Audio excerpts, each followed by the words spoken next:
mahasiswa Papua secara verbal dengan menggunakan istilah-istilah yang merendahkan, seperti monyet. Assalamualaikum warahmatullahi wabarakatuh. Halo semuanya, kembali lagi di video aku kali ini. Perkenalkan, nama aku Anissa Tulasana. Aku merupakan mahasiswa baru program studi pendidikan sosiologi Universitas Negeri Jakarta. Mungkin kalian itu udah sering ya melihat video kayak gini bertebaran di FYP kalian atau bahkan YouTube kalian. Tapi tahu nggak sih, aku buat video kali ini bukan cuma asal-asalan aja, tapi membuka insight kalian semua, membuka pemikiran atau pandangan kalian untuk kita bisa sharing nih, ilmu bareng-bareng, diskusi lewat jurnal-jurnal, atau bahkan learning by Wikipedia. So, if you watch this video, what are you waiting for? Kita tahu bahwa Indonesia adalah negara yang memiliki banyak sekali pulau di dalamnya. Menurut Badan Informasi Geospasial, Indonesia adalah negara dengan kepulauan terbesar di dunia.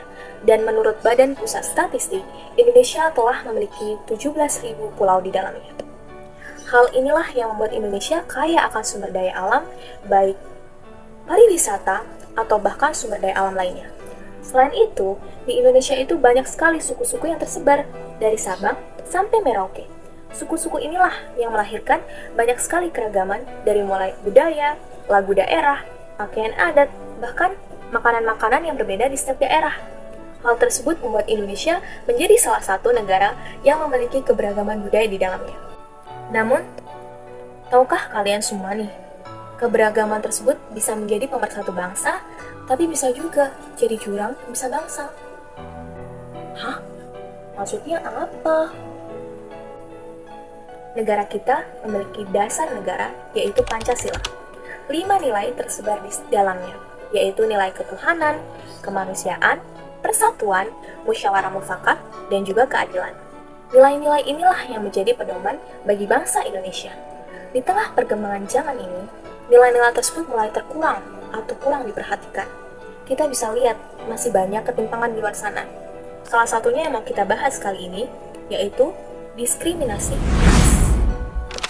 Jadi, menurut Bingham 1991, diskriminasi itu adalah perlakuan secara berbeda karena keanggotaannya dalam suatu kelompok etnik tertentu.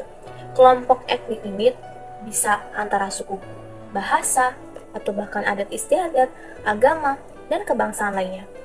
Di Indonesia ini masih banyak kita lihat nih diskriminasi terjadi di daerah satu atau daerah lainnya.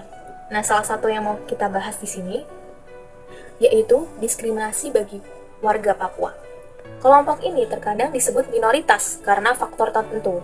Salah satu contoh studi kasus yang terjadi pada tahun 2019 ialah diskriminasi terhadap mahasiswa yang berasal dari Papua. Pada Jumat 16 Agustus 2019, tiba-tiba TNI bersama polisi mendobrak paksa asrama yang ditinggali oleh beberapa mahasiswa Papua. Mereka kemudian melontarkan kata-kata kasar dan mengancam mahasiswa Papua tersebut untuk tidak pergi dari asrama. Selain itu, Ormas juga melakukan penyerangan berupa pelemparan batu, caci makian di depan asrama yang menyebabkan banyak sekali kerusakan hingga pukul 2 dini hari. Aksi tersebut berlangsung dari Jumat hingga Sabtu tanggal 17 Agustus 2019 ketika aparat memaksa dan mengepung serta menembakkan gas air mata ke mahasiswa.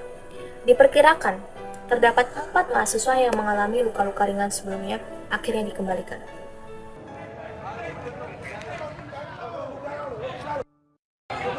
Ratusan warga ini berkumpul di depan asrama mahasiswa Papua di Jalan Kalasan, Surabaya. Tidak hanya berkumpul, beberapa dari warga ini terprovokasi dan menyerang asrama mahasiswa Papua. Video tadi itu merupakan salah satu bukti ya adanya kekerasan ataupun tindakan-tindakan yang tidak dibenarkan. Lantas sebenarnya, faktor-faktor apa yang menyebabkan adanya bentrok antara TNI dan mahasiswa tersebut? Menurut Muhammad Ghazali dalam jurnal penelitiannya, Jurnal Cendekia, faktor-faktor penyebab terjadinya bentrok serta diskriminasi tersebut. Yang pertama itu kurangnya pemahaman dan pengakuan terhadap perbedaan etnis, budaya, suku, adat istiadat, bahkan sejarah antara warga Surabaya dan Papua yang menimbulkan rasa curiga dan rasa saling menyalahkan satu sama lain. Yang kedua itu adanya individu dan kelompok yang saling mengadu domba dengan topik-topik sensitif, seperti isu kemerdekaan Papua, atau isu-isu yang bisa memanipulasi warga demi agenda politik, ekonomi, atau ideologi mereka sendiri. Yang ketiga itu, aksi pencopotan bendera merah putih yang dilakukan oleh sekelompok mahasiswa Papua di Asrama Kamasan 3 Surabaya yang menuai kontroversi karena dianggap tidak menghormati simbol-simbol negara di Indonesia. Pihak berwenang menutup mata terhadap aktivitas kelompok besar yang menyerang dan mengintimidasi mahasiswa Papua secara verbal dengan menggunakan istilah-istilah yang merendahkan seperti monyet dan yang lainnya. Terus solusinya gimana? Karena kejadian tersebut, pihak berwajib itu nggak diem aja. Peristiwa tersebut juga menimbulkan amarah-amarah bagi warga. Karena apa? Peristiwa tersebut melanggar sila kedua Pancasila, yaitu kemanusiaan yang adil dan beradab. Maka dari itu, perlu adanya pembimbingan dan pengawasan terkait hak asasi manusia. Hak-hak ini juga dilindungi berdasarkan Undang-Undang Nomor 39 Tahun 1999 tentang Hak Asasi Manusia dan Undang-Undang Nomor 12 Tahun 2005 tentang ratifikasi Konvenan Internasional tentang Hak Sipil dan Politik. Selain itu, ada hak atas rasa aman dan perlindungan dari ancaman rasa takut juga dijamin dalam pasal 30 Undang-Undang Nomor 39 Tahun 1999. Selain itu, hak atas rasa aman dan perlindungan dari ancaman rasa takut juga dijamin dalam pasal 30 Undang-Undang Nomor 39 Tahun 1999. Selain itu, warga Indonesia yang sudah terlanjur marah besar nih meminta pertanggungjawaban dari pemerintah berupa adanya anggaran terkait untuk mengatasi kesenjangan dan mendorong pembangunan di Papua sebesar 234 triliun rupiah. Wah, itu benar-benar gak main ya. Dan sebagai rakyat Indonesia, solusi yang kita ambil khususnya sebagai mahasiswa kali ini nih, kita itu tidak boleh berbuat seenaknya dan sudah sepatutnya kita mampu merangkul sesama dengan cara yang beragam, seperti bekerja dalam tim, berteman, membuat proyek, seminar tentang diskriminasi, serta banyak sekali hal-hal yang bisa menambah wawasan. Salah satunya membaca buku atau menonton konten yang bermanfaat. Salah satunya konten ini nih.